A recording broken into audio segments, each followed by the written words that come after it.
Hola, Exempo les da la bienvenida a este curso básico de Excel. En el capítulo anterior vimos cuáles eran los tipos de datos que se podían ingresar en Excel. Hoy comenzamos a ver los números. Tengamos siempre en mente el contenido por encima del formato. Excel te permite ingresar números. Bueno, es lo mínimo que esperaríamos de una, según definición, aplicación para hojas de cálculo. ¿Qué tipo de números? Reales, el cero, positivos, negativos, tanto enteros como decimales, y los propiamente complejos. Para efectos prácticos, cualquier número que requieras ingresar. Vamos a ver algunas características. A menos que tengas modificada la alineación, todo número ingresado en Excel por defecto aparece alineado a la derecha. Una cadena de solo números Excel la entiende como un número. Esto suena obvio, pero la verdad a veces suele frustrar cuando necesitas ingresar números y darles algún formato, como los teléfonos, cuentas bancarias o números precedidos por ceros a la izquierda. Si ingresas un número con ceros a la izquierda, porque es un texto identificativo de algo o alguien, Excel siempre pensará que es un número y te eliminará los ceros de la izquierda. En algunas ocasiones conviene ingresar números como si fueran texto. Bastante poner el apóstrofo y luego escribir tranquilamente nuestro número. Excel, por si acaso, te avisará que pudo haber sido un error no intencionado y te propone convertir el texto en número. Es tu decisión. Longitud. Excel reconoce números muy pero muy grandes, con más de 250 dígitos enteros y similar para los dígitos decimales, pero en ambos casos con solo hasta 15 cifras significativas. Así que, por ejemplo, pi, un número irracional infinito, tendrá solo las 15 cifras significativas después del 3. No te inquietes, esta longitud de números es muchísimo más de lo que normalmente se requiere. Ten cuidado si ingresas los 16 dígitos de una tarjeta de crédito. El último dígito te lo convertirá en 0, haciéndotela obsoleta. Para esto, ingrésala como texto. Excel sencillamente ignora el signo más cuando lo antepones a un número a la hora de ingresarlo. He visto a mucha gente hacerlo. A menos que se indique con el signo menos que un número es negativo, todos se presumen positivos. Entonces, ¿para qué escribirlo? También puedes ingresar números negativos como en contabilidad, si los encierras en paréntesis. Pero yo no lo recomiendo porque no aplica las fórmulas. Si Excel ve un número así ingresado en una fórmula, asume que es un número positivo. Nuevamente, ¿para qué escribirlo así? La notación científica sirve para expresar números o bien muy grandes o bien muy pequeños. Si no sabes qué es, probablemente no tengas que recurrir a este tipo de expresión. Pero es bueno que sepas que puedes escribir en notación científica usando la letra E seguida de la potencia. Así, 4E5 será 4 por 10 a la 5 o 400.000. Es una forma rápida de ingresar información si estás familiarizado con notación científica. De todas maneras, si al ingresarlo así, Excel te cambia el formato a notación científica y quizás eso no es lo que te interesa. Te sirve si lo haces en bloque y después cambias el formato. De lo contrario, ingresa tú solo todos esos ceros.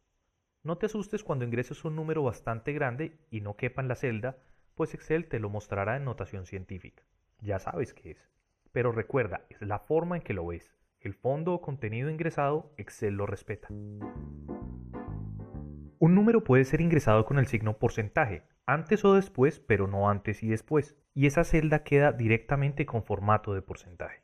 Sin embargo, cuida de ingresarla así a menos que sepas que así va a permanecer, porque después, si cambias el valor, Excel pensará que sigues ingresando un porcentaje. Podrás utilizar el signo en las fórmulas, pero solo al final del número, no antes. Mi recomendación, acostúmbrate a utilizarlo después. También puedes ingresar un porcentaje sin su signo, como valor decimal, recordando que como es por ciento, debes mover el punto decimal 2 dígitos hacia la izquierda, aunque en este caso no lo ves con la forma y el signo por ciento.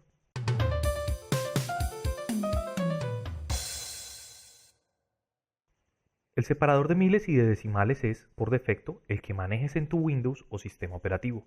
Puedes cambiarlo en las opciones avanzadas, pero te recomiendo dejarlo configurado como el de tu configuración regional.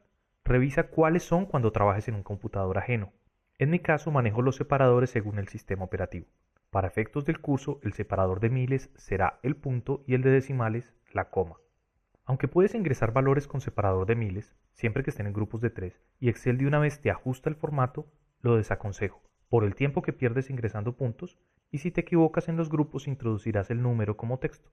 Además, no puedes usar los números con puntos en las fórmulas, así que no adquieras costumbres poco prácticas.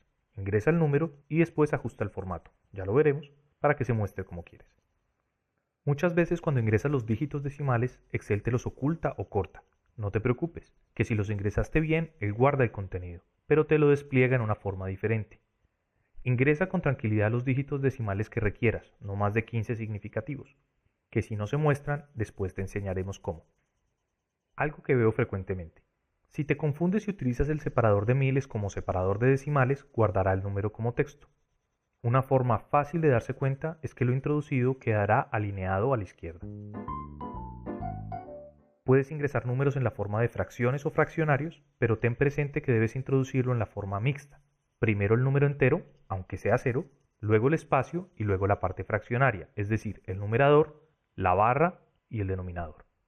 Verás que la barra de fórmulas captura el valor expresado en decimales, pero verás en la celda el formato fraccionario en el que lo ingresaste. Muy útil para ciertas medidas en pulgadas o en pies. Recuerda, es importante que ingreses el número entero primero, seguido del espacio, porque si no, Excel puede pensar que estás ingresando una fecha. A veces los números que ingresas expresan la cantidad de algo, de una unidad de medida.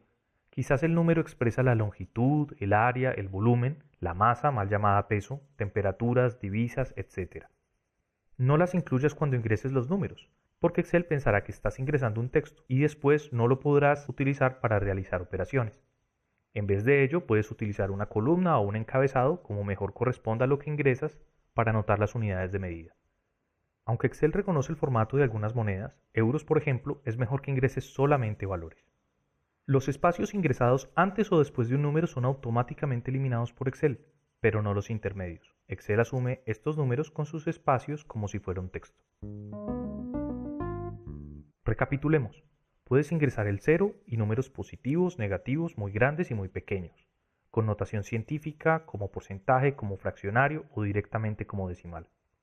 Revisa cuáles son tus separadores de miles y decimales. Recuerda que los números están por defecto alineados a la derecha. Si quieres guardar una serie de números como texto, debes precederlos con el apóstrofo. Y ten cuidado, un número se te guardará como texto cuando uses letras, con la excepción de notación científica, uses el separador de miles para los decimales, dejes espacios entre los números, uses caracteres diferentes a punto y coma para miles y decimales, y se te guardará como fecha cuando ingreses fraccionarios que puedan ser interpretados como tal. Bien, esto ha sido todo por hoy. Pueden suscribirse al canal en las redes sociales, así como en www.example.com, donde pueden participar en el foro. Muchas gracias por la atención. Hasta una próxima.